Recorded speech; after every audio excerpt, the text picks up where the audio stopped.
y tengo casi 30 años de experiencia profesional.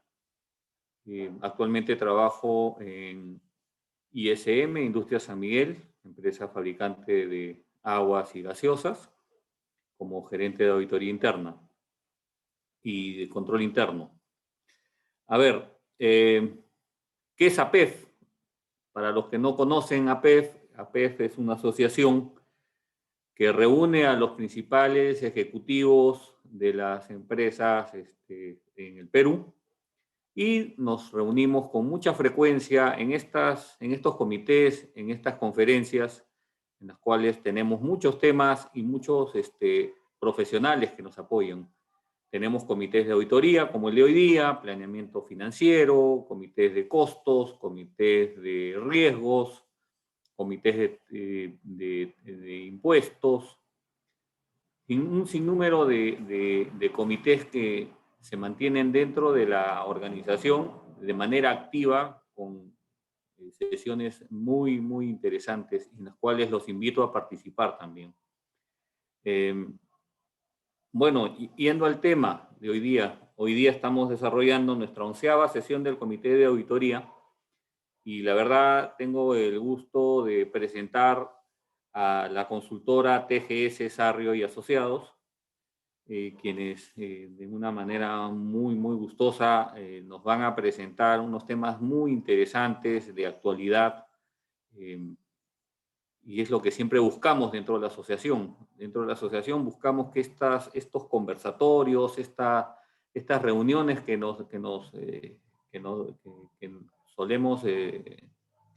solemos organizar, lamentablemente ahora las tenemos que hacer de manera virtual. Antes había una interacción y un networking muy, muy efectivo entre todos los participantes. Nos juntábamos en el Club de la Banca.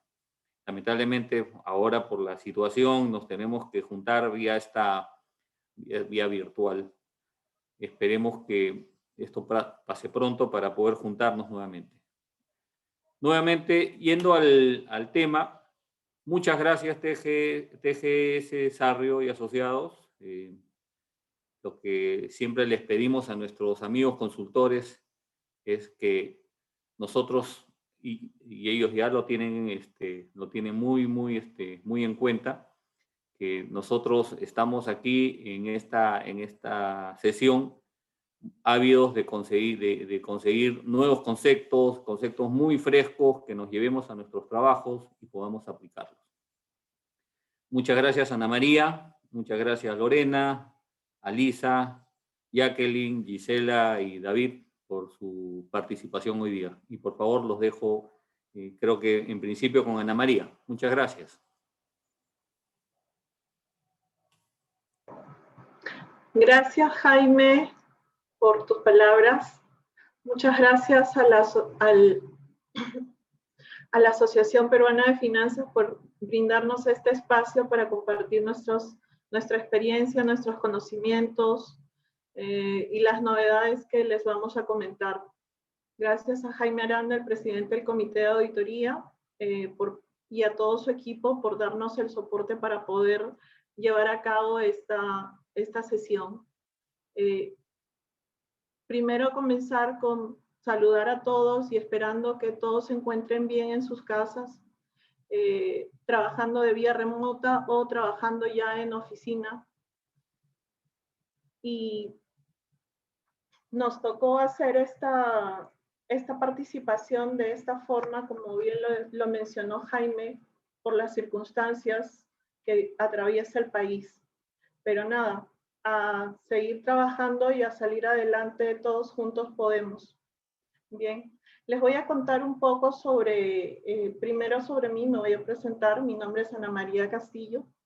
Yo soy la socia de auditoría de la firma TGS Sarrio y Asociados. La firma cuenta con 42 años en el mercado. Somos alrededor de 150 colaboradores en la firma, considerados una firma multiservicio porque prestamos todos los servicios relacionados con aseguramiento, que es lo que vamos a tocar hoy día, con compliance, auditoría, consultoría de negocios, tax and legal, servicios de outsourcing. Contamos ya con diversas certificaciones a lo largo del ejercicio profesional de los 42 años que tiene la firma. Como pueden ver, ahí están las certificaciones. Estamos registrados en el Colegio del país, en la Contraloría General de la República, y también estamos autorizados en la PCAOB para hacer auditorías de la bolsa. TGS en el país es Roper, Sarrio y Asociados. Yo trabajo con ellos, en la firma somos 3 socios y ya tengo 25 años trabajando en el sector de auditoría y asesoría y consultoría de negocios.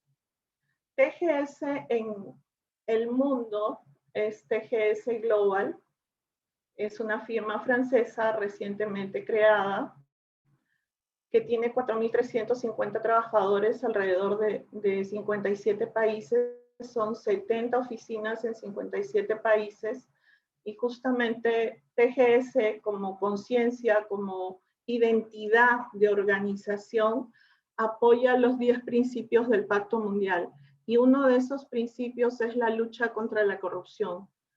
Uno de esos principios es la lucha contra la corrupción, que justamente nos trae, está muy de la mano, el tema que le tenemos hoy día está muy de la mano y ligado con la prevención de delitos, la prevención de la corrupción, el compliance y todo lo que podemos hacer en las organizaciones siguiendo la regulación internacional, siguiendo la regulación local, todo lo que se puede realizar de compliance para poder prevenir que la organización quede detenida ante el descubrimiento de algún hecho de corrupción. Les voy a presentar a nuestras expertas que el día de hoy van a dar su exposición. Gisela Pacheco es nuestra gerente de auditoría senior. Ella tiene 15 años trabajando en servicios de auditoría. Ella es contador público colegiado con especialización en IFE e instrumentos financieros.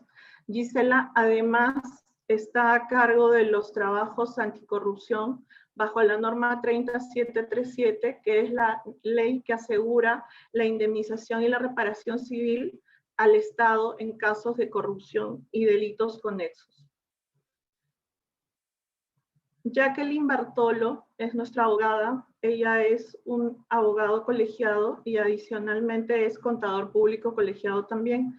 Ella tiene una maestría en Derecho Tributario con mención en Política Fiscal, es especialista en NIF también y acompaña a Gisela en los trabajos de forenses como auditor forense. Alisa Chumo es nuestra especialista en ciberseguridad.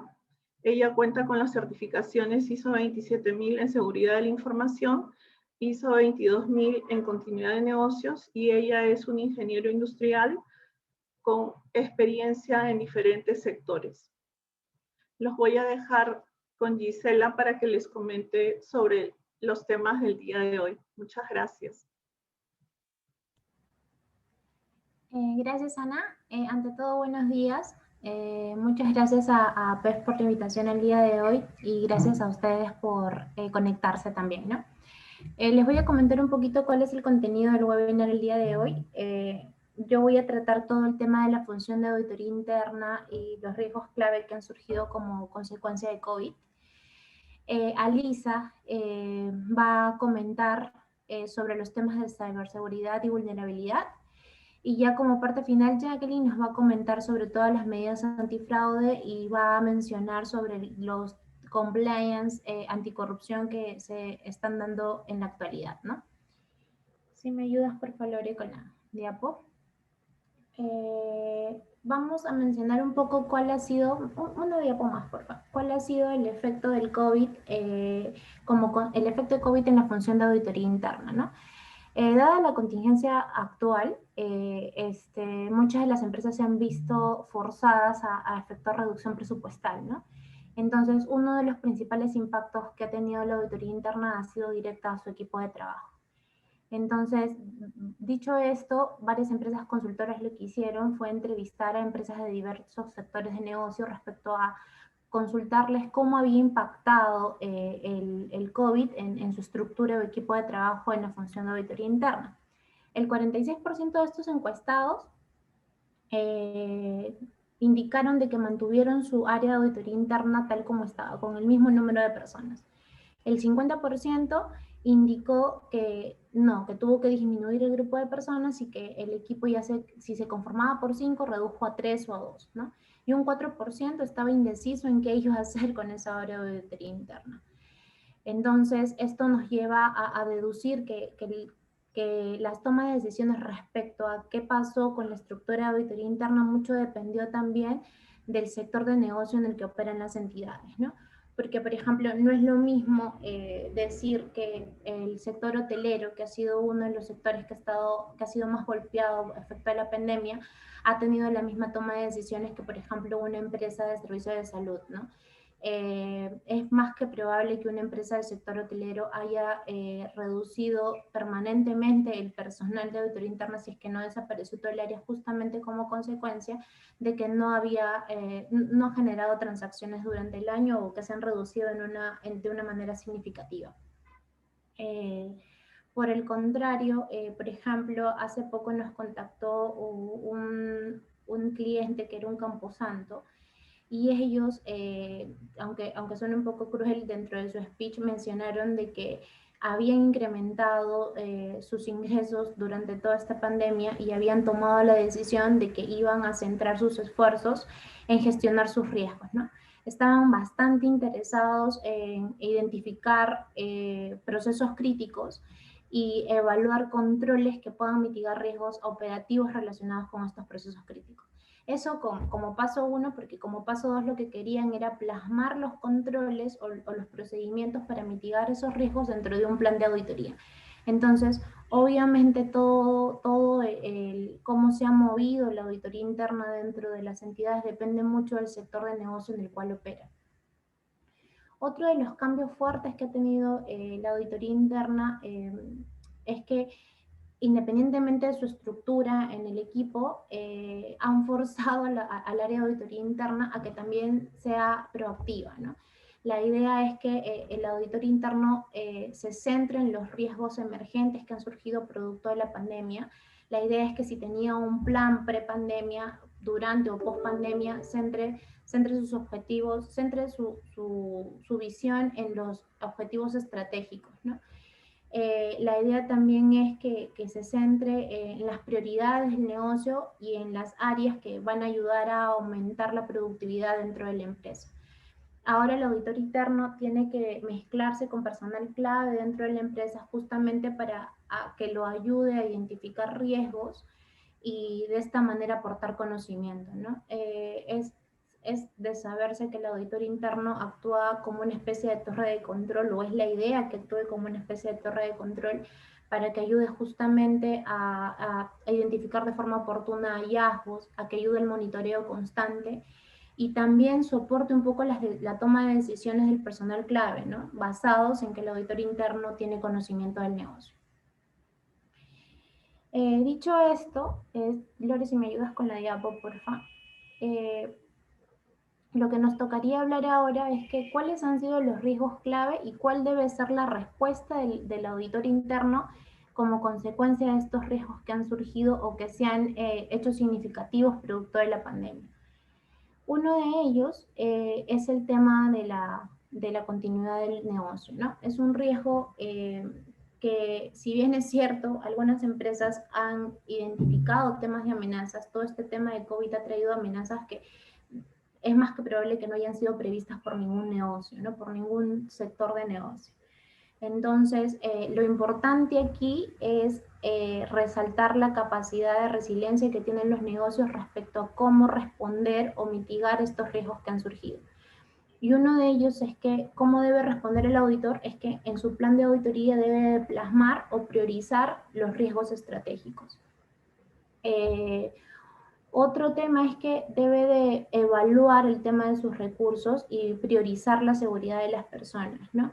Si bien es cierto, aquellos que siempre han manejado un plan de continuidad de negocios tienen en mente o tienen la doctrina de planificar, no, digamos que se basan siempre en temas pasados para proyectar qué es lo que puede ocurrir en el futuro. Pero sin embargo, ahora es como que el COVID hubiera marcado un antes y un después, ¿no? Ahora en estos tiempos de pandemia, lo que ha pasado es que ya no es posible medir temas de probabilidades. Entonces, lo que tienen que hacer las empresas es tratar de mitigar los impactos de los nuevos riesgos que están surgiendo en sus negocios producto de esta pandemia, ¿no? Es la idea. Y si hablamos de que se tiene que ejecutar un plan, de que una respuesta debe ser ejecutar un plan de crisis, este plan de crisis debe de tener, en nuestra opinión, 3 temas en específico.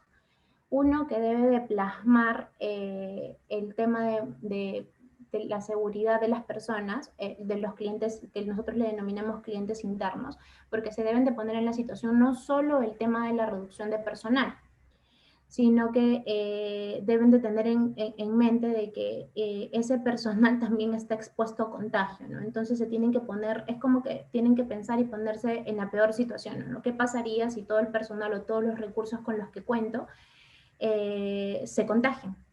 Entonces, eso también se tiene que plasmar en un plan de crisis. También el tema del manejo de los clientes externos. Es importante que el nuevo plan de negocios incluya los métodos de comunicación con los clientes. Es la idea también saber cómo tus clientes clave están respondiendo a este tema de pandemia y en base a eso también colocar estrategias que te permitan una mejor comunicación con ellos, ¿no?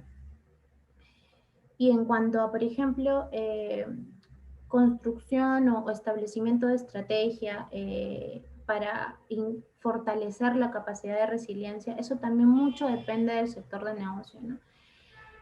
Justo comentábamos que, por ejemplo, tenemos algunos como clientes clubes deportivos, ¿no?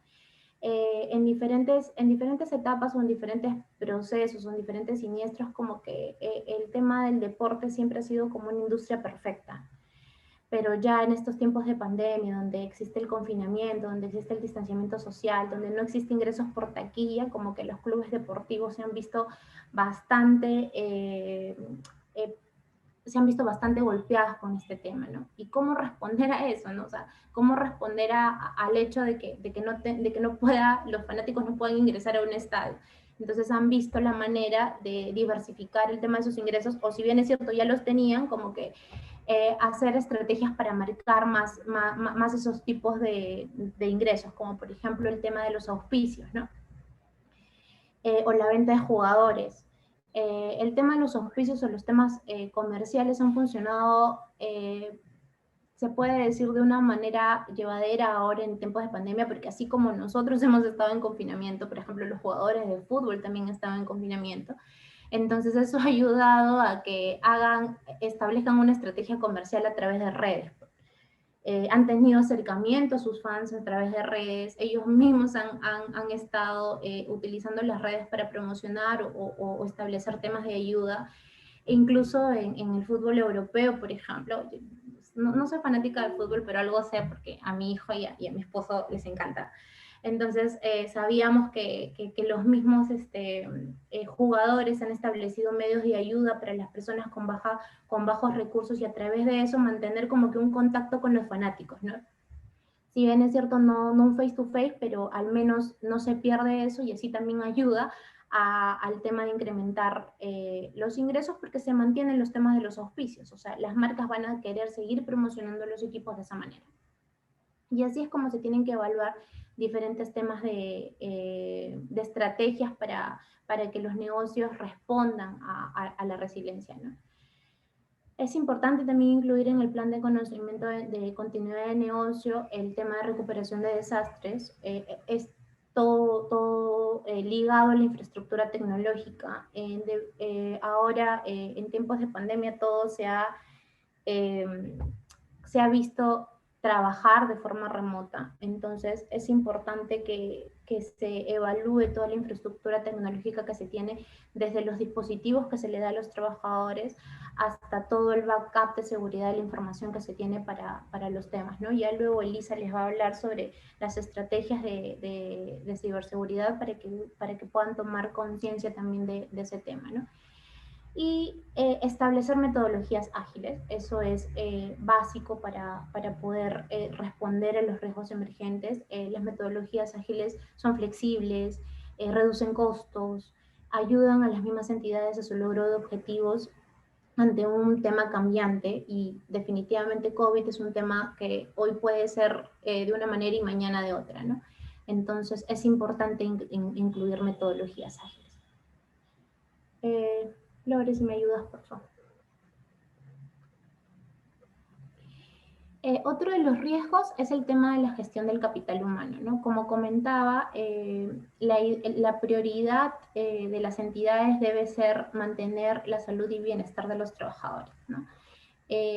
Acá el auditor interno tiene que mantener un contacto directo con el área de recursos humanos para justamente asegurar el bienestar de los trabajadores, ¿no?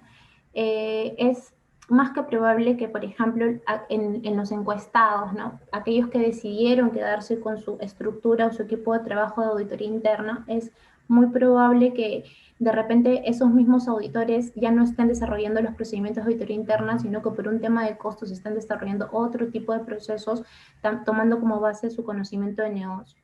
Entonces, nos ha tocado, por ejemplo, que algunos clientes han reducido su tema de personal, pero sin embargo nosotros los hemos apoyado en la tercerización de la función de auditoría interna, justamente para un poco salvaguardar su tema de control interno, ¿no? O para aquellas, como por ejemplo las reguladas, que ya tienen un plan anual de auditoría que cumplir y no tienen el personal o han reducido personal como consecuencia del COVID, nosotros los apoyamos en la tercerización para poder cubrir las actividades de su plan de auditoría, ¿no? La idea es contar con un equipo multifuncional, ya sea interno o tercerizado, pero la idea es contar con capital humano que te ayude a cubrir tus necesidades y te ayude a cubrir tus objetivos estratégicos, ¿no? Es la idea, y sobre todo teniendo como prioridad el bienestar de los trabajadores, ¿no? Luego está el riesgo por temas de cambios regulatorios y cumplimiento. Definitivamente, desde que empezó todo este tema de pandemia, tanto el sector público como privado se vieron envueltos en el cumplimiento de muchas normas que salieron a la luz producto del COVID, ¿no? Entonces, el hecho es cómo cubrir este riesgo de compliance. Entonces, lo principal que tiene que hacer el auditor interno es marcar o evaluar el marco regulatorio aplicable a la entidad en base al entorno en donde opera, para luego ya establecer una estrategia, porque no a todos los sectores de negocio le ha aplicado las mismas normativas o tienen que dar cumplimiento a las mismas normativas. Tenemos clientes del sector minero que si bien ellos comenzaron a operar desde la fase 1 de la reactivación económica, sus temas regulatorios para el cumplimiento fueron muy rigurosos, ¿no? Desde establecer el protocolo sanitario hasta establecer un plan de vigilancia que justamente vele por el cumplimiento de ese marco regulatorio, y sin contar todos los temas relacionados con el Ministerio de Salud, las visitas que debería realizar el Ministerio de Salud para los campamentos, te obligaban a contar con un campamento justamente por este tema del confinamiento. Incluso algunas empresas, algunas entidades mineras tuvieron que marcar territorios de donde operar. Entonces, todo ese tema primero es evaluar el marco regulatorio y luego establecer una estrategia y luego ya monitorear el cumplimiento, ¿no? Es importante que el auditor interno esté muy envuelto en todas las regulaciones que se emiten respecto al sector de negocio donde labora, ¿no? Lore, por favor, si me ayudas. Luego está el riesgo de control interno. Todo este tema de trabajo remoto hace que de una u otra manera se debilite el control interno en las entidades. Incluso el propio auditor interno va a marcar una auditoría interna digital, porque si el trabajo se realiza remoto y todas las empresas están migrando un tema tecnológico, un tema digital, la idea también es que el control interno que establece la función de auditoría interna también, también cambie y se digitalice a medida de sus procedimientos de control, ¿no? Pero ¿en qué se debe enfocar el auditor interno respondiendo a este riesgo de control interno? Justamente en el procesamiento de las transacciones, en los controles de procesamiento de transacciones. Si todo el tema se va a digitalizar, si hay temas que se van a automatizar, se tiene que asegurar que existan controles que permitan que el procesamiento de las transacciones se den de una manera fiable, ¿no? Que el diseño de esos controles sean efectivos. Entonces, es importante establecer temas de segregación de funciones en cuanto a quién hace, quién revisa y quién supervisa, porque de esta manera va a ayudar a mitigar diferentes tipos de riesgos, ¿no? Otro tema está el control de los pagos en efectivo. Si bien es cierto, todo este tema digital ha migrado también a que se reduzcan, y también por un tema de contagio, se reduzcan el control de pagos en efectivo y que todo se realiza a través de transacciones bancarias y demás. La idea también es que en los pocos pagos en efectivo se realice el auditor interno vele porque ese control esté efectivamente diseñado para que no existan temas de pérdidas o se exponga a temas de pérdidas de dinero, ¿no? Se tiene que tomar en cuenta también que se tiene que evaluar quiénes van a ser los responsables del uso de la información privilegiada. Se tienen que asegurar de temas de perfiles en la automatización de los procesos, todo el tema de quiénes van a ser los usuarios responsables de cada tipo de transacción. Se tienen que considerar temas contractuales. Los contratos ya establecidos deben de incluir cláusulas como temas de corrupción, cláusulas sanitarias, en caso los trabajos involucren algún tema presencial, como en el caso de la auditoría externa, por ejemplo, los inventarios físicos.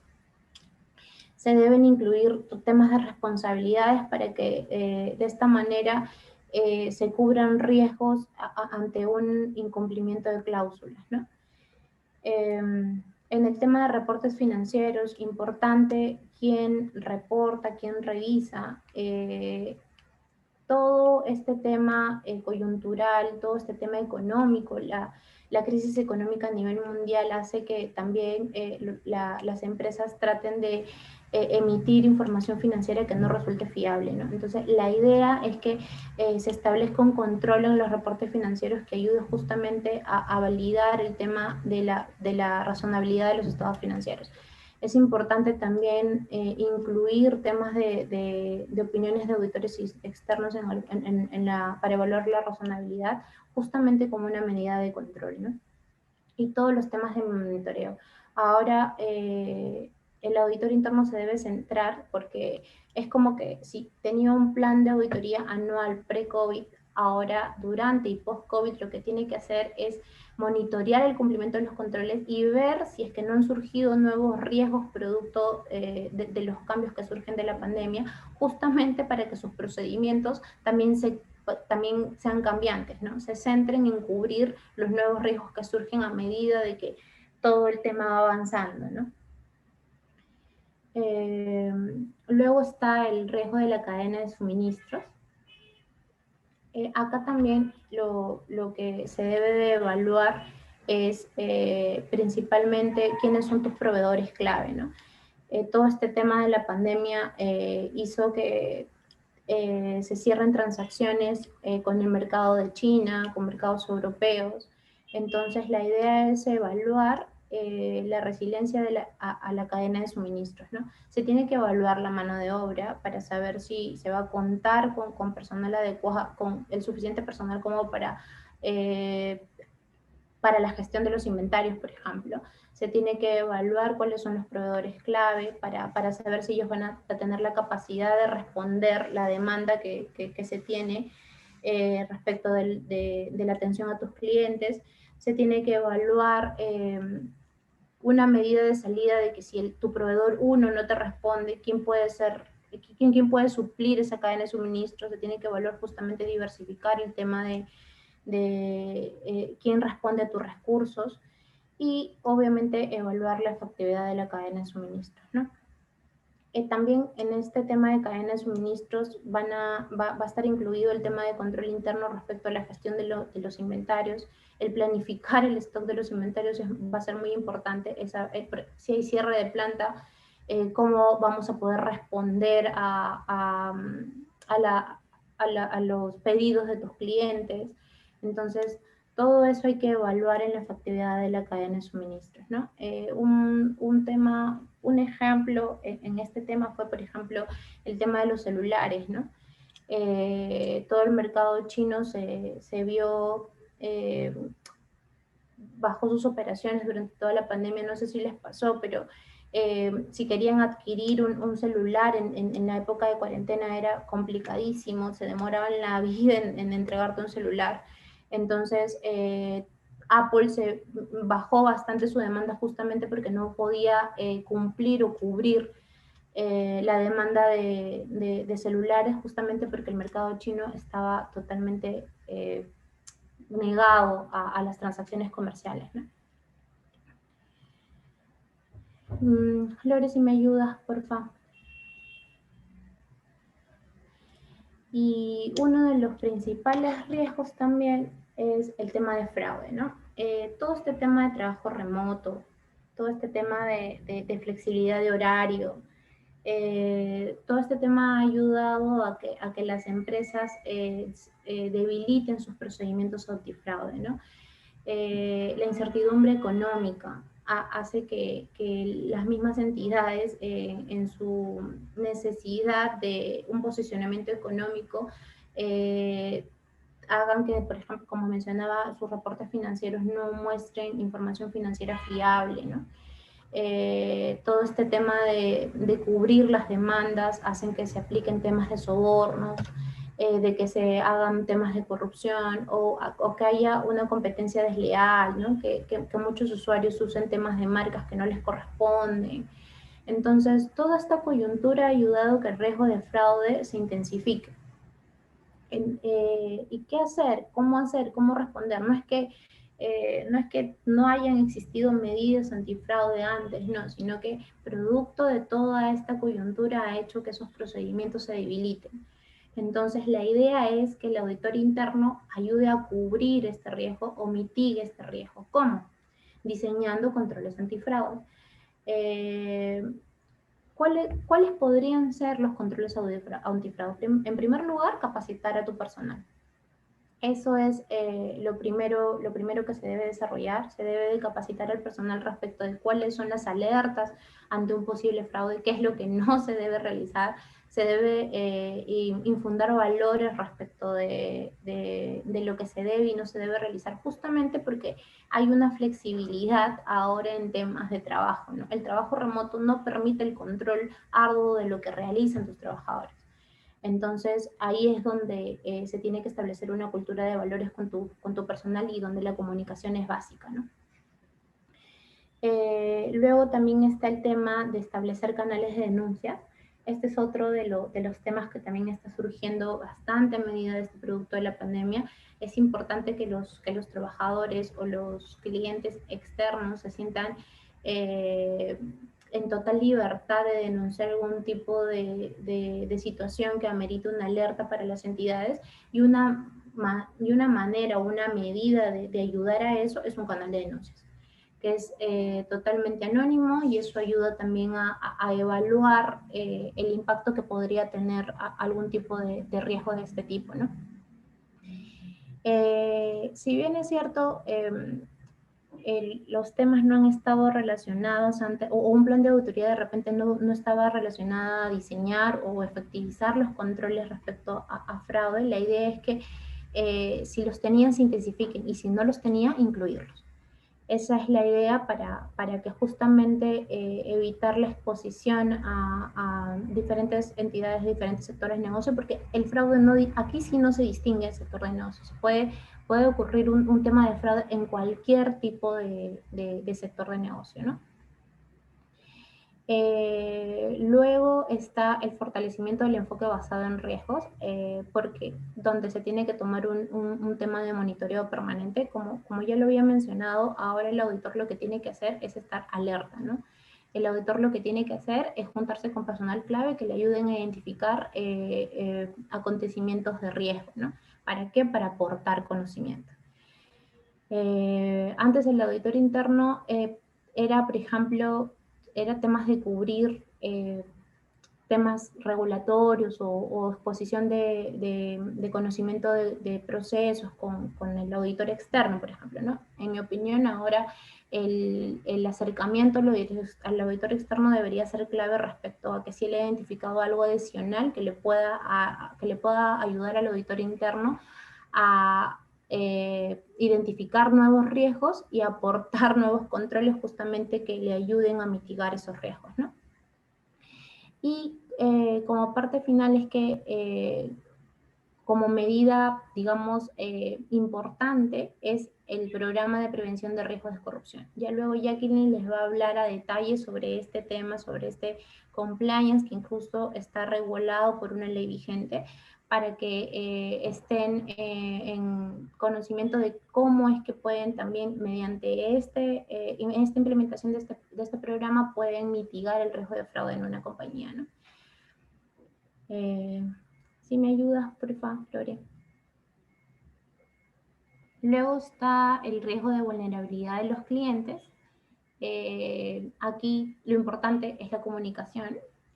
Así como tú como entidad tienes exposición a todo este tema de la pandemia, tus clientes también. La idea es que ejerzas comunicación con ellos y unos buenos canales de comunicación para que tú también puedas enterarte cómo ellos están respondiendo a esta coyuntura, si ellos también cuentan con un tema de control interno que ayude justamente a cubrirlos y que te cubran a ti ante cualquier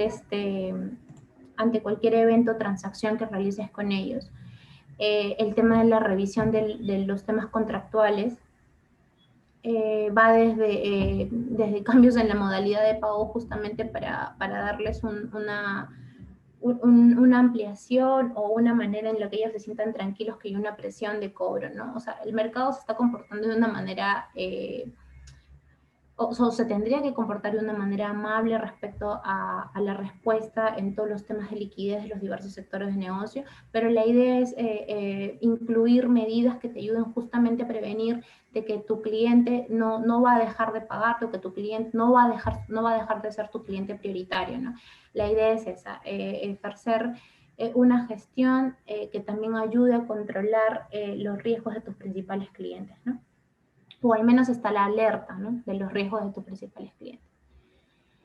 Luego ya viene todo la gestión de riesgos financieros, capital y liquidez.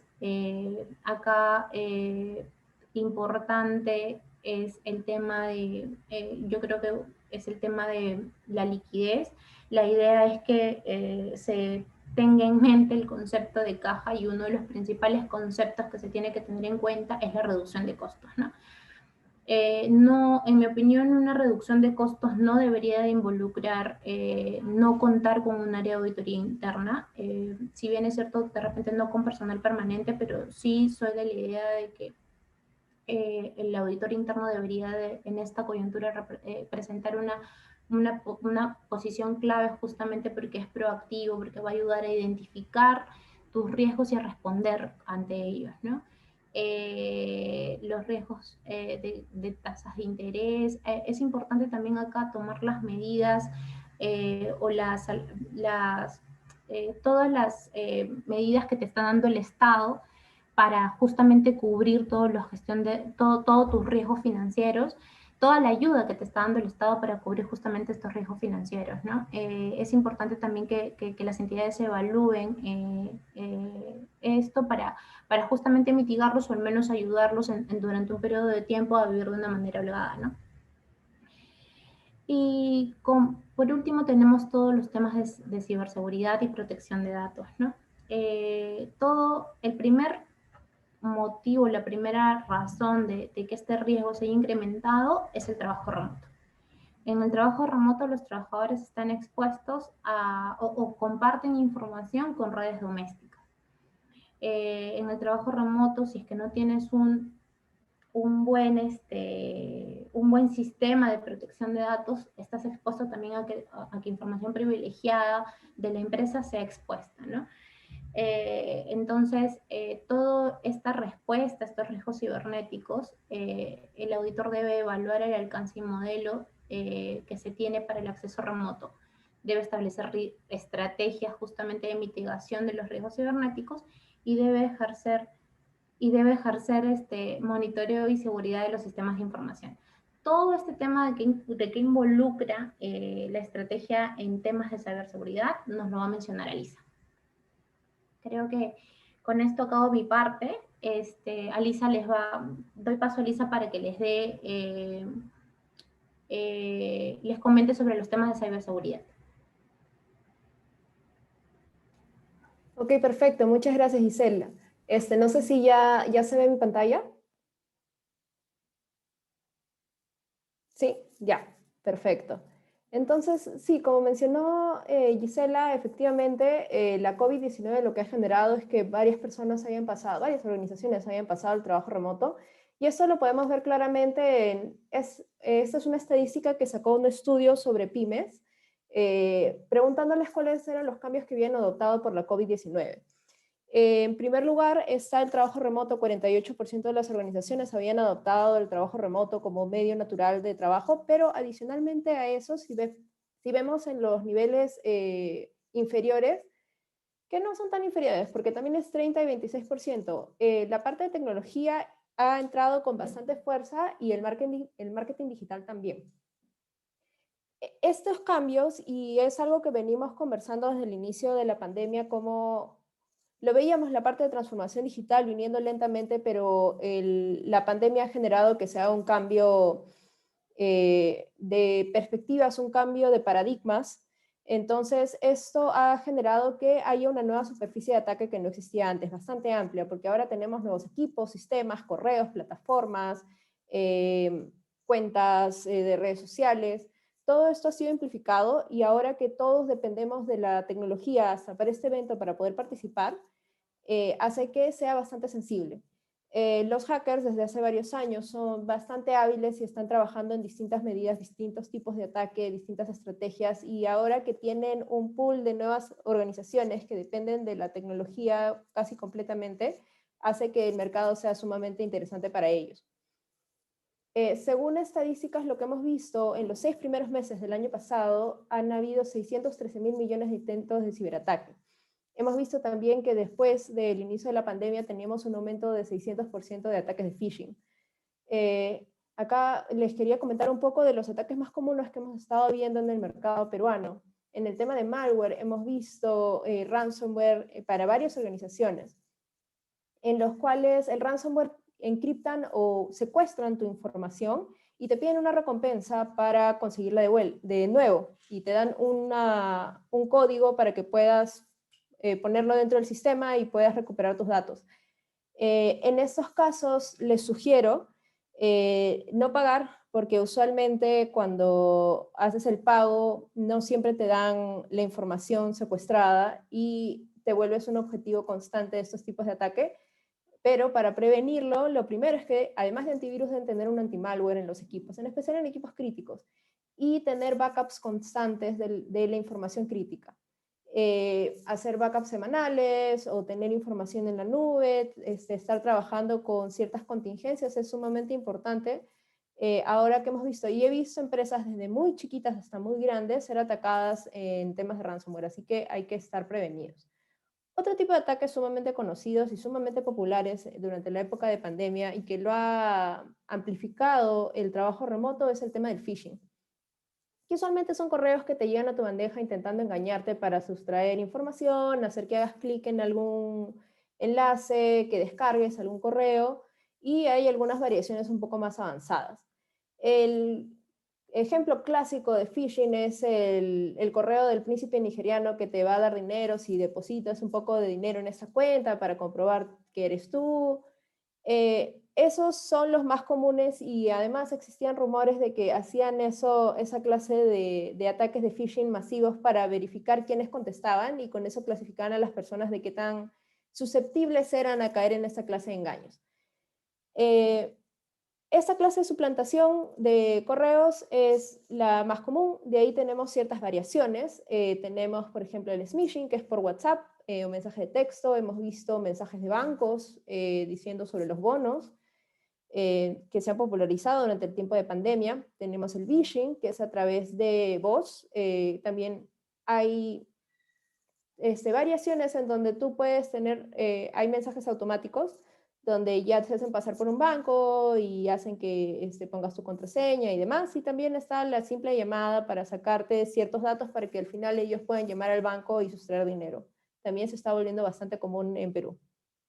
Y en los temas más avanzados tenemos ataques de spear phishing o whaling, que es ataques más dirigidos. Entonces los atacantes buscan un poco más de información, empiezan a averiguar y con eso hacen ataques de suplantación donde difícilmente una persona que no tiene cierto entrenamiento y no tiene herramientas adecuadas va a detectar el ataque. Hemos visto bastantes organizaciones que, y ese es el modelo usual que sucede, que les llega un correo de un gerente, haciéndose pasar por un gerente, hacia la persona de pagos, y les dice, esas facturas, tal número, por favor, no las deposites en esta cuenta, deposítalas en esta otra. Que sucede que es internacional o es una cuenta un poco rara, pero al final nunca hacen preguntas y se realizan los depósitos si era alguien que estaba suplantando la identidad del gerente. Lo hacen duplicando la manera como habla, teniendo conocimiento de las facturas, o en ciertos casos yo he visto ataques de suplantando correos, por ejemplo, de proveedores en China y haciendo ciertas excusas, y cuando están hablando con alguien de otro idioma es bien fácil no notar errores ortográficos, pero también en los otros correos ya son un poco más avanzados y están bien dirigidos. ¿Cómo puedes evitar esto? Porque he visto que se han llevado montos de $10,000 y he visto que han intentado llevarse montos de hasta casi $1,000,000. Entonces sí, y en empresas de distintos niveles. Entonces sí es un tema preocupante, en especial para nuestro mercado. Lo primero es tener medidas de monitoreo, porque si no tienes medidas de monitoreo interno para ver que no se esté fugando información en cierto sentido, al final no sabes si es que el trabajo ha sido interno o externo. Entonces, no sabes si es que hay alguien en la organización que está orquestando este tipo de ataques o es alguien de afuera que tiene un spyware o está capturando los correos para hacer esas revisiones e intentar engañarte. Lo segundo es tener un plan de concientización constante, y de esto vamos a hablar un poco más adelante, porque una vez que una persona ya sabe qué es lo que tiene que realizar o cómo detectar de que el correo no es el correo de que está suplantando, porque por ejemplo las acciones que realizan para poder suplantarlo es, si es que el dominio del gerente o de la empresa es arroba algo y tiene una I, lo cambian por una L. Entonces, si te fijas bien o si les pides a las personas que se fijen bien cuando es un tema de dinero en el dominio, y ahí ya lo detectaste, y ahí reduces casi el 70% de los correos de suplantación, una vez que hacen esas verificaciones. Eso es sumamente importante, y tener procedimientos internos. Otros tipos de ataque tenemos, por ejemplo, las capturas de contraseñas, tenemos ataques a páginas web, pero los dos primeros son los que han estado más populares dentro de esta época de pandemia. Y así como les he comentado, hay múltiples ejemplos de ataque, los cuales crecen constantemente, varían, evolucionan. Debemos entender que los ataques han visto una oportunidad de negocio importante durante la pandemia, y ahora que estamos trabajando separados físicamente genera ciertas prácticas no ideales en cuanto a seguridad. Ahora no podemos preguntar a la persona del costado, oye, ¿me has enviado este correo? O tenemos la facilidad de poder prestar nuestra laptop a nuestro hijo, sobrino, mamá, y no sabemos lo que va a descargar. No estamos en la infraestructura de seguridad porque estamos conectados a unas redes de casa y no siempre estamos conectados a la VPN. Entonces ya la parte del firewall no es completamente seguro, a menos de que estés conectado a la VPN. Entonces, ¿qué debemos hacer para mantenernos seguros en estos espacios? Lo primero, y más importante, es aceptar que la seguridad cibernética al 100% no es posible. Siempre va a existir un pequeño riesgo que debe ser aceptado, pero para entender cuál es este riesgo, lo primero es identificar los riesgos. Nosotros lo que siempre intentamos promover es que la seguridad sea proporcional al nivel de riesgo que implica para la organización. Entonces, si entiendo cuáles son mis procesos críticos, con esto ya empiezo a identificar cuál es la dependencia tecnológica de estos procesos críticos e identifico cuál es la información confidencial o que puede causar algún daño si es robada, manipulada o demás. Una vez que he identificado estas áreas de riesgo, ya les puedo asignar una probabilidad o un impacto, y con eso ya empiezo a designar ciertas actividades de mitigación de esos riesgos que implica la tecnología. Entonces siempre este análisis es importante tanto desde el punto de vista para identificar y tener una estrategia que no genere mucho costo económico y mucho costo de esfuerzo, y por un tema de que si es que hay un incidente, y yo soy, para los que sean del área de TI, yo soy TI, si es que el negocio ya me dijo de que no está dispuesto a aceptar el riesgo, ya está en papel. No es que sea una reunión donde me dijo, no pongas la contingencia al servidor, sino está en papel diciendo, ya ustedes me dijeron que estaban dispuestos a aceptar este riesgo, entonces es el riesgo que tenemos que lidiar. Después de ver el tema de asignar los riesgos, ¿cómo se genera una estrategia dirigida a estos riesgos identificados? Nosotros promocionamos que se tengan 3 pilares generales de la seguridad, y en verdad en el tema tecnológico son 3 pilares importantes, que es la tecnología, los procesos políticos y las personas, que son temas que se deben tener en consideración para generar una estrategia de seguridad integral. La tecnología es lo primero que todo el mundo piensa, tener tu firewall, tener tu antivirus, tu antimalware. Sin embargo, no es lo único que se debe tener. En el tema de la tecnología sí es útil identificar los casos de uso donde se va a utilizar la tecnología, por ejemplo, digamos, trabajo remoto, personas que trabajan de manera itinerante, empezar a identificarlas y dirigir herramientas para atender a la seguridad en esos espacios. Digamos, en el trabajo remoto, que los equipos que se conectan, que se les da a los empleados o a los terceros, tengan antivirus, tengan antimalware, que no es lo mismo que el antivirus, porque el antivirus protege contra virus conocidos, pero el antimalware ya es contra malwares avanzados, digamos, temas de ransomware. Tener la protección DNS, que es como digamos, un firewall para el mismo equipo para que no ingresen a páginas web que no deberían ingresar. El anti-spam, que es sumamente importante tener un anti-spam bien tuneado, digamos, bien configurado. El de G Suite es bastante bueno, el de Microsoft necesita cierto trabajo. Y de ahí tener, por ejemplo, herramientas de monitoreo de salud, correlación de eventos, de tráfico, ya para la infraestructura interna, porque al final van a haber conexiones de afuera. Bloquear los USBs, esa clase de actividades se tiene que hacer con este tipo de herramientas. Pero como les dije, la tecnología no es suficiente. La parte de procedimientos y políticas, tenerlos bastante claro es importante, porque si no, las personas no saben qué deben hacer, no pueden tener buenas prácticas de manera natural, pero pueden perderse después de tiempo o cambios de personal. Entonces siempre es bueno tenerlos en papel y que sea una práctica constante en la empresa. Por ejemplo, en el caso de los backups se debe tener una política y una práctica constante de revisarlos y probarlos, porque si tienes un backup de hace un mes y te cae un ransomware, ya no sirve ese backup. Otro ejemplo de por qué es necesario tener una política, regresando al ejemplo de la suplantación de identidad del spear phishing o del whaling, si es que tienes una política interna de que si te llega un correo solicitando cambio para pagos, solicitando cambio de cuentas, y tienes que por procedimiento interno pasar por una aprobación formal.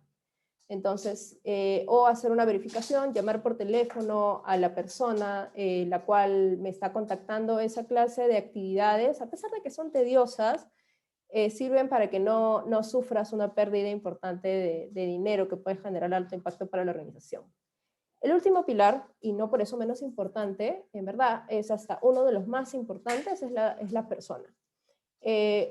La persona, si no está debidamente concientizada sobre la importancia de la seguridad, no va a seguir los procedimientos y se va a bypassar la parte tecnológica.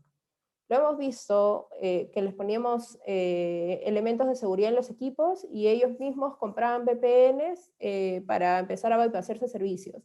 Entonces ahí sabes que no toman la parte, por un tema de practicidad, no toman en cuenta en qué riesgo están poniendo a la empresa. Entonces, tener un programa interno de concientización es vital para cualquier organización, para que no pongan su post-it con su contraseña en su pantalla, para que no la compartan por WhatsApp, enseñarles qué no deben compartir, cómo identificar intentos de phishing, no compartir la laptop con familias, a no conectarse a redes públicas para realizar transacciones o ingresar a sistemas vitales de la empresa. Y qué hacer importante, qué hacer cuando son víctimas de un ataque, a quién tienen que informar, cómo tienen que avisar, porque ese tiempo entre un ataque hasta que lo atiendes, ese tiempo de contención es crítico para cualquier organización. Estos pilares son necesarios para mantener la información segura y se debe pensar, como dije, en los distintos casos de uso que se van a tener durante el trabajo y pensar en estos tres. Nosotros recomendamos, para generar esas estrategias de seguridad, utilizar marcos líderes en la industria. Nosotros utilizamos, por ejemplo, NIST, que es el estándar americano, que ellos separan a la seguridad en 5 funciones, que es identificar áreas de acción, implementar medidas de protección, detectar incidencias a través de actividades de monitoreo constante, tener claro cómo responder de una manera apropiada y cómo recuperarse hasta regresar a un estado normal. También utilizamos la ISO 27, que es especializada en seguridad de información. Esta está un poco más focalizada en temas de tener políticas y procedimientos claros. Y el CIS 20, que se focaliza en las últimas incidencias de ataque que se han visto y cuáles son las áreas que deben atenderse según estas incidencias. Cada uno tiene sus pros y sus contras, pero lo ideal es tomarlos como referencia y no limitarse a que tengo que cumplir todo con todo, si es que no te piden tener una ISO, y siguiendo el principio de que se debe medir el valor de la información o el valor de lo que estás protegiendo versus cuánto te va a costar protegerlo. Eso es sumamente importante. Para esto debemos estar sumamente preparados. Y en cuanto a seguridad, ya un poco les he comentado cuáles son los riesgos de no tener una estrategia apropiada de seguridad, pero también por un tema de exigencia futura de gobierno. Ahorita los negocios en los cuales se está exigiendo mayor nivel de seguridad efectivamente son banca. Ha salido hace poco un nuevo reglamento de la SBS, la 504 de 2021, donde se exigen ciertas medidas de seguridad para los negocios que estén dentro del sistema financiero. Tenemos lo del LPDP y tenemos algunas normativas para industrias críticas, pero esto va a cambiar, pronto se va a popularizar dentro de las empresas en general. Hemos estado en conversaciones con gobierno que ya están viendo que el tema de seguridad y un incidente de seguridad cómo puede afectar a la población. Entonces ya pronto van a haber exigencias siguiendo las normativas, las buenas prácticas para tener cierto estándar de seguridad. Entonces sí hay que estar preparados en ese sentido. Y además de eso, y como lo he mencionado, que por favor no sean una de las tantas empresas que recién piensa en seguridad una vez que ha sufrido un ataque. Eso es sumamente importante ahora que dependemos fundamentalmente de la tecnología o un descuido. Si no pensamos en la futura reglamentación, si no pensamos en el riesgo de perder de dinero, de perder servicios, entonces puede ser que este descuido, ahora que dependemos tanto de la tecnología, nos saque del negocio. Entonces, ese es un factor importante en el trabajo remoto, en el uso de tecnologías, en el uso de cuentas para venta por internet y demás. Entonces, eso es un poco rápidamente cuál es la importancia, algunos tipos de ataque y qué les recomendamos nosotros como estrategias de seguridad para disminuir estos riesgos. Entonces, con eso, ahora le doy paso a mi compañera Jacqueline, que nos va a explicar sobre las medidas de antifraude que debemos tomar. Buenos días a todos, mi nombre es Jacqueline Bartolo. Como ya hemos visto en la parte de Gisela y Elisa, hemos tocado un tema muy importante que es el control interno, que abarca todos los riesgos inherentes que puede tener una empresa. Pero en los últimos años hemos visto que en el Perú las empresas que están muy expuestas a procesos de licitación u otros procesos con terceros han venido siendo expuestas a comisión de delitos. Y es por eso que el Estado peruano instituye en el 2016 normativas de la anticorrupción a nivel peruano. Y ahí tenemos la ley 3424 que determina la responsabilidad administrativa de las personas jurídicas. Y esto viene a ser un hito muy importante a nivel local para adecuarnos a la legislación de la región, de otros países, y de acuerdo a las disposiciones de la ODET. Este marco regulatorio aplica para todo tipo de empresas. Hasta hace unos años pensábamos que solamente esto podría atacar a las empresas grandes. No es así. La norma es clara y establece que todas las entidades que tienen personería jurídica de derecho privado, asociaciones, fundaciones, entidades administrativas autónomas, sociedades regulares y organismos no gubernamentales, están expuestas a incorporar dentro de sus controles el modelo de prevención de delitos de corrupción, de colusión, cohecho, lavado de activos y financiamiento del terrorismo. Siguiente, por favor.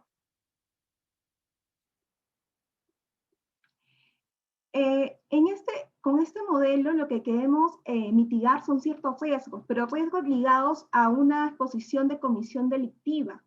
La norma establece un mecanismo de prevención que va a cubrir el riesgo de que el personal pueda cometer el delito de colusión, cohecho, tráfico de influencias, lavado de activos, financiamiento con el terrorismo. Y estos delitos se tienen que hacer a nombre de la empresa, para su beneficio. Hemos tenido la experiencia de llevar a algunos clientes por la norma de veeduría de pagos, por el pago de la reparación civil del Estado peruano, en la cual algunas empresas se han visto involucradas en estos delitos por facilitar o verse beneficiadas para la obtención de alguna licitación, cuyo beneficio directo ha sido para el patrimonio de la empresa. Y este personal que obviamente la Fiscalía ha identificado, ha indicado que lo han hecho con la finalidad de que la empresa pueda crecer económicamente, ¿no? Algunos porque tienen el control sobre estas personas, la alta dirección sobre los gerentes logísticos u otras gerencias operativas, ya se han visto involucradas en esta clase de comisión de delitos. Siguiente, por favor. Debemos tener en claro algo muy importante. Lo que busca esta norma, la 3424 y sus modificatorias, es separar dos cosas. Uno, la responsabilidad administrativa que pueda tener la persona jurídica, porque como ente ficticio que no tiene, no está expuesta a una responsabilidad penal como tal, porque no vaya a la cárcel, va a ser expuesta a sanciones como multas, disolución, inhabilitación con contrataciones con el Estado, comiso de bienes y otros. Y es autónoma de cualquier proceso por parte del Ministerio Público respecto a las personas que de forma directa o indirecta cometieron el delito. Es decir, Juanito Pérez, que tiene un cargo de dirección de la empresa, es el sujeto activo del delito que va a ser perseguido por el fiscal. Y esa responsabilidad penal va a ser autónoma y diferenciada de la responsabilidad que puede tener la empresa ABC-SAT y que va a tener también consecuencias administrativas. Ahora bien, ¿qué pasaría, como pasa en el Estado peruano? La Fiscalía persigue la actuación de esta persona y prescribe. Entonces, ¿la responsabilidad administrativa se extingue? No, subsiste porque son autónomas, ¿no? Pero el artículo 17 de la ley 3424 exime de responsabilidad, no para la persona, sino para la entidad jurídica, de responsabilidad administrativa si implementamos un modelo de prevención de delitos. Pero este modelo tiene varias partes. Siguiente diapositiva, por favor. Uno, es en el cual creo que la mayoría de las empresas han quedado desde el 2016-17 que se implementó esta norma, que es la identificación y evaluación y mitigación de riesgos. Y un encargado de prevención de delitos, el designado como el oficial de cumplimiento. Y el canal de denuncias, ¿no? La implementación de procedimientos en la cual se va a canalizar las denuncias por el personal. La difusión periódica y constante de capacitaciones a todo el personal y la evaluación y monitoreo continuo del modelo de prevención. Creo que es el último escalón, es en el cual nosotros como firma hemos visto que no se ha hecho mucho seguimiento. Muchas de las fases que hemos visto se han quedado en el primer nivel, identificación y evaluación de riesgos. Ha habido designación de oficial de cumplimiento, pero hemos visto que no ha habido una constante capacitación al personal, que en estos tiempos es muy importante, no obstante por el tema de la prevención de delitos, sino también para identificar ciertos riesgos de control interno, como lo ha explicado Gisela y Elisa. En estos tiempos de COVID hemos cambiado nuestra forma de trabajo y los controles también deben ser adecuados a esta nueva forma de trabajo. Y obviamente, anualmente o periódicamente se tiene que hacer una evaluación del monitoreo continuo de este modelo de prevención. Siguiente diapositiva, por favor. La etapa más importante es la identificación y evaluación de riesgos. Una etapa en la cual vamos a definir y establecer cuáles son las responsabilidades de cada una de las áreas.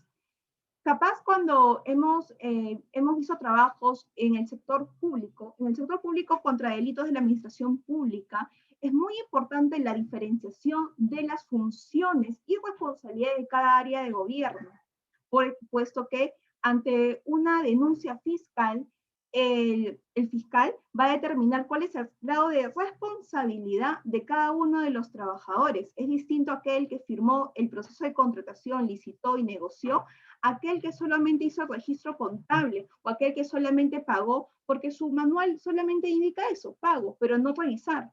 Y obviamente el fiscal hace una interpretación de acuerdo a norma, de acuerdo a la ley penal, de cómo va a imputar esta comisión delictiva. Por eso, uno de los pilares más importantes de la implementación es definir funciones, segregación de funciones y responsabilidades en cada una de las áreas. De los principales riesgos que tenemos actualmente es el hecho de contratación. Si eres una empresa de cualquier nivel del Estado, de cualquier nivel económico, y licitas con el Estado, debes de implementar un sistema de prevención de delitos. En la firma tenemos muchos clientes que licitan en el sector salud.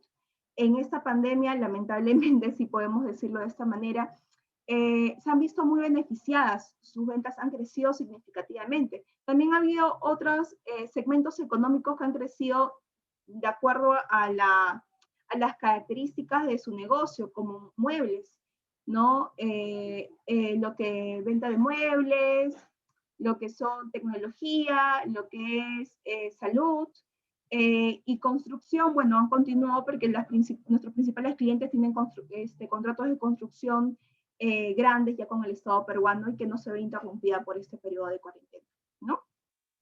Y luego tenemos la evaluación y análisis de riesgos, lo cual ya Gisela lo ha puesto muy bien, identificar los riesgos de cada una de las empresas de acuerdo al contexto económico y naturaleza y ejercicio de las operaciones en las cuales se va a mantener, ¿no? Y cómo vamos a controlar esos riesgos a través de controles financieros y no financieros. Siguiente diapositiva, por favor.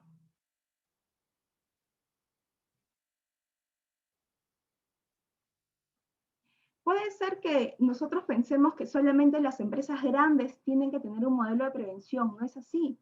La norma, el artículo 17 de la ley 3424 y sus modificatorias indica que las MIPES, las pequeñas empresas, deben de tener un modelo de prevención, pero que este es un poco simplificado, mientras que respondan los riesgos.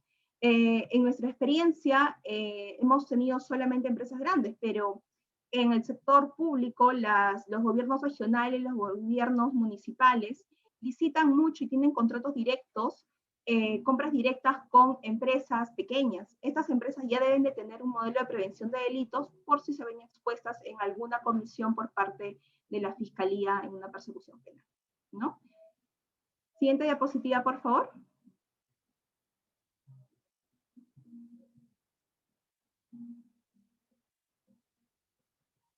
Siguiente, por favor, Lorena. Gracias. Y un punto muy importante, ¿quién nos va a fiscalizar? ¿Quién va a ser el órgano encargado, designado por el Estado peruano, quien va a hacer una revisión de este modelo de prevención de delitos? En el 2017 se modifica la ley 3424 y se incorpora dentro del artículo 18 el agente que es encargado de esta revisión, que van a ser los auditores de la Superintendencia de Mercados y Valores. Solo con encargo de la Fiscalía. No es que en estos momentos van a venir un auditor de la SMB, pero si estamos envueltos o expuestos ante un proceso de investigación preparatoria, el fiscal va a ordenar a esta entidad hacer un informe técnico y evaluar si nosotros hemos implementado y sobre todo si seguimos el modelo de supervisión y vigilancia y actualización de este modelo de prevención. No solo hay que quedarnos en la primera etapa de implementarlo, sino hacer un seguimiento continuo. Y como oficial de cumplimiento y como órganos de dirección, gerencia, directorio, gerente general, debemos hacer una vigilancia y supervisión de que se estén cumpliendo todo el manual de incorporación del modelo de prevención de delitos. Gracias. Ana. Muchas gracias, Jacqueline. Gisela, Lisa. Bueno, un poco para redondear todo lo que hemos conversado hoy día, ¿no? Alisa nos hablaba de los pilares de la estrategia efectiva, de una estrategia efectiva, las personas. Gisela nos decía riesgos claves y respuestas del auditor interno, gestión de capital humano. Jacqueline nos habla de un oficial de cumplimiento, de un auditor de la Superintendencia del Mercado y Valores, de un fiscal que trabaja en una organización que es el Ministerio Público. Somos personas, trabajamos con personas. Antes, cuando iniciábamos esta charla, solíamos decir, un colaborador que se levanta feliz y va feliz a trabajar y regresa a casa feliz de su trabajo, es un colaborador que tendrá menos riesgo de cometer un fraude. Hoy en día, en tiempos de pandemia, todos trabajando de forma remota o de alguna forma mixta, frente a un computador, ¿no? Con muy poca conexión entre nosotros mismos, entre nuestra organización, ya no es el auditor interno que iba visitando las sucursales o el auditor externo que iba visitando las sucursales, ahora todo es remoto. Ese acercamiento que teníamos se ha partido y ahora todo ese acercamiento es a través de esta plataforma, del Zoom, del Teams, del Meet, de las llamadas por WhatsApp. ¿Cómo idear la mejor estrategia para que ese trabajador de esa organización se siga sintiendo identificado, siga haciendo camiseta, no llegue a tener la oportunidad del famoso triángulo del fraude, ¿no? Mantener esa pata del triángulo del fraude abierta, ¿no? ¿Cómo hacerlo? En la evaluación de los riesgos tenemos que tener muy en claro los departamentos de auditoría interna de sus empresas donde ustedes están trabajando, tienen que tener en claro que acercarse al colaborador no es un procedimiento más, es el procedimiento. Mantener cercano al trabajador, al colaborador de su organización, es el procedimiento. Tener el acercamiento con esta persona que trabaja para la organización, que es quien ejecuta los controles hoy en día a través de un correo, a través de un password, porque ya no es que voy a mirar el documento que firmó uno y la firma 1, la firma 2, la firma 3. Tiene 3 firmas, ya pasa. No, ahora ya no es, ya los controles no son en físico, ya todo es vía remota, ¿no? Mantener ese enlace de administración de personal con el área de auditoría interna es básico. Es básico para poder tener un sistema de implementación de fraude exitoso.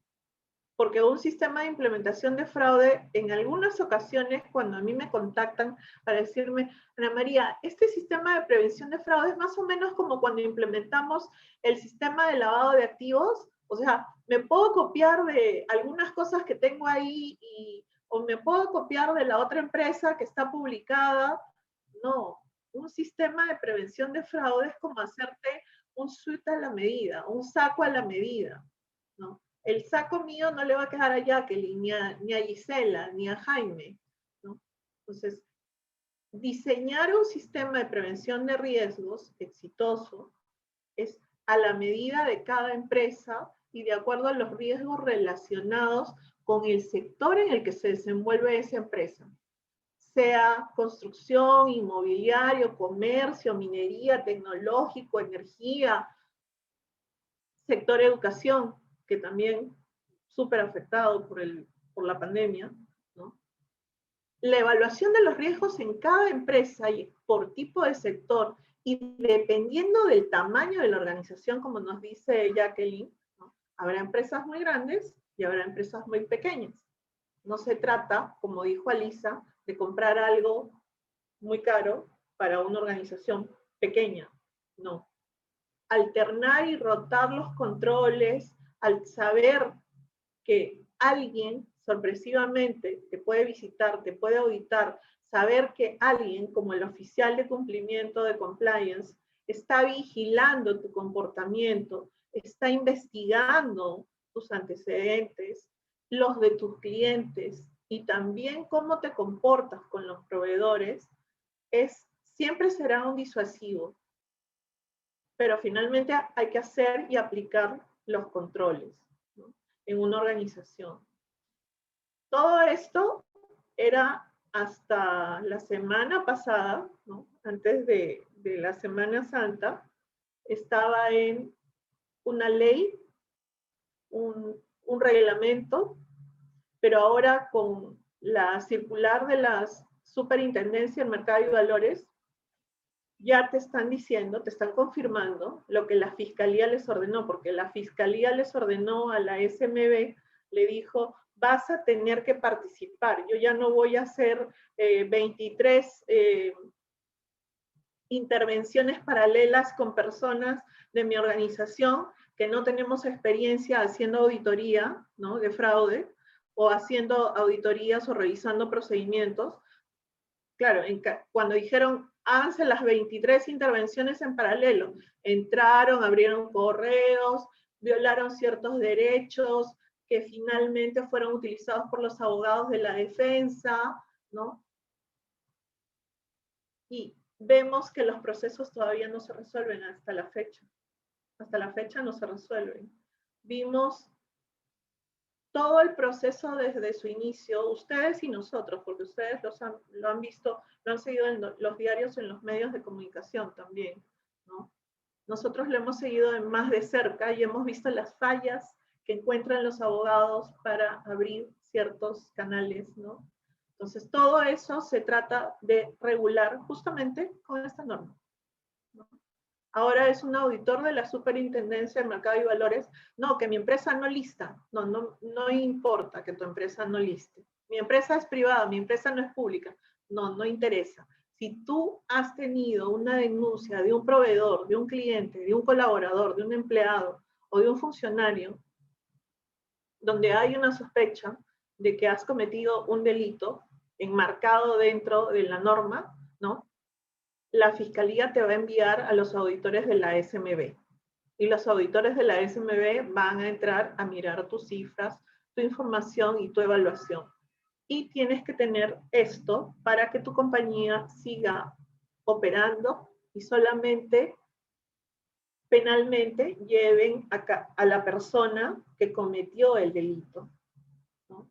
Si no tienes el sistema implementado, lo que va a ocurrir es lo que ocurrió durante todo este tiempo, que tenemos empresas paradas, tenemos obras paralizadas, tenemos trabajadores que no cobraron entre 6 a 7 meses sus sueldos, personas inocentes, tanto jurídicas como naturales, que no tuvieron nada que ver con el delito que cometió el directivo o con el delito que cometió el alto funcionario, ¿no?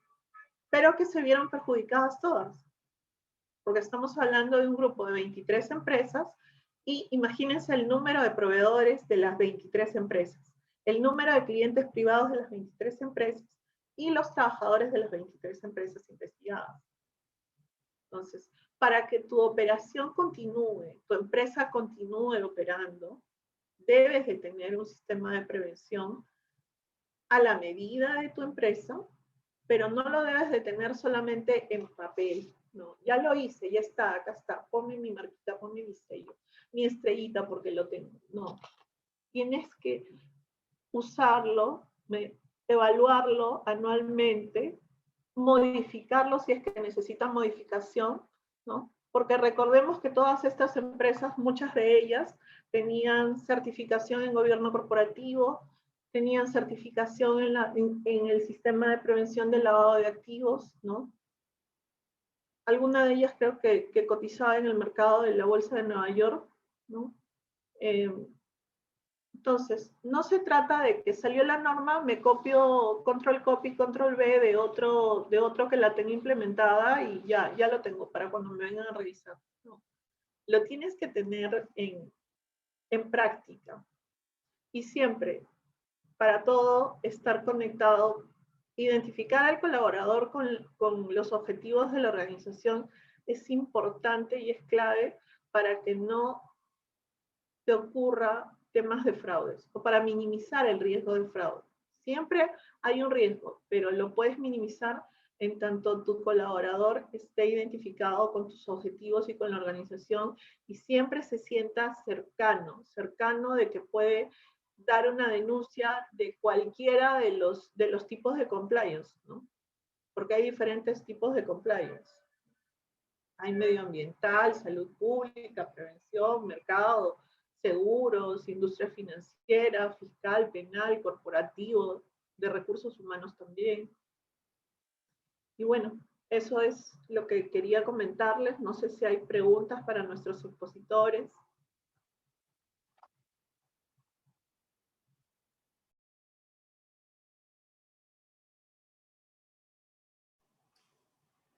Ana María, de verdad, mira, la hora, tema tan interesante, tan de actualidad. Yo las comprometo más bien a que tengamos una sesión de preguntas vía